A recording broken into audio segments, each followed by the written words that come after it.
Alright, ladies and gentlemen, we're hopping into an epic game number 2 because StarCraft realizes how ridiculous that game number 1 was and decided to give us some awesome music. We're spawning down here in the bottom left-hand corner of the map on top of the blue Terran player.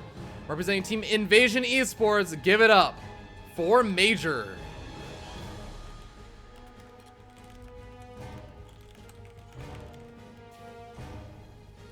And his opponent, spawning up here in the top right-hand corner of the map, we have the red Zerg player. Representing Brazil and Team Red Bulls proudly sitting up 1-0 against the Tyrant majOr. Give it up for Erik with a K. Erik with a K is just, I've always thought that was a cool name because you have stuff like, oh, you know, such and such with a PH. You know, you say like funk with a PH, it's like extra cool. Erik with a K is like that same level of cool. And he's gonna open it up with his own level of cool as he goes for the hatch first in his opponent's natural expansion. Or I should say third expansion. This is,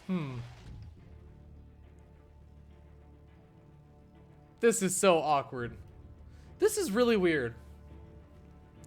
I don't know what to make of this, because this is a map, Dust Towers is a map where you have an in-base natural expansion, and I really don't know how hard it's gonna be for majOr to defend his high ground of his natural, or his main base, I should say. Erik is probably gonna go unscouted for quite a bit of time, as we finally have the Reaper moving. Oh, no way, majOr! Are you for real right now? He scouts out the hatchery. He scouts this out. This is insane. What? I don't actually know how majOr doesn't defend this. Like, he throws down a couple of bunkers at his front and he's golden. He has a natural. Erik does not. Erik will just to walk a lot of his roaches across the map. He's not going to be mining. He doesn't. What's his transition point? This isn't even like I took my opponent's natural expansion. It's I took a base far away from my opponent's natural expansion. Like the Zerglings that are popping out could even be under fire against the Reaper that can whittle away with his grenades and maybe even pick away at the Queen a little bit. Like, this is only going to be a nice position for majOr. Erik is in a lot of trouble, but Roaches and Ravagers can still make some magic happen. Factor going up, and Tech Lab coming out as well. He's trying to get up that siege tank as fast as possible because he knows how important that's going to be.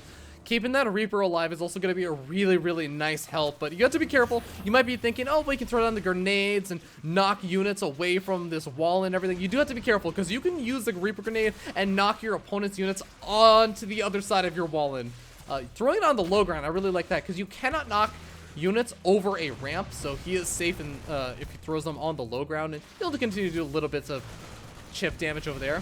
But Supply Depot looks like it's gonna go down maybe.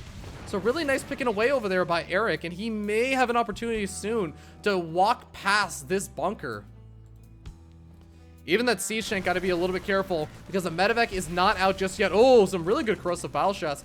And the repair is going down on the Supply Depot, not on the bunker. Kind of surprising to me. But he has enough SCVs. He can repair both back up in time. Erik is just making more roaches. This pushes on the timer. majOr is on a 2-base economy. He has 2 bases worth of mules. He's going to be getting out more siege tanks. He's going to be getting out the power units. And even though Erik is getting out Ravagers, I feel like majOr is going to scale much quicker than Erik.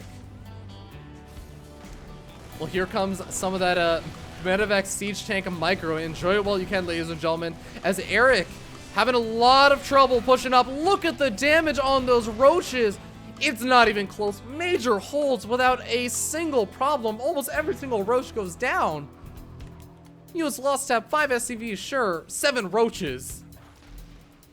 And now this siege tank with the medevac can continue to pick away and whittle away at the Queens and the Ravagers. Oh, this is...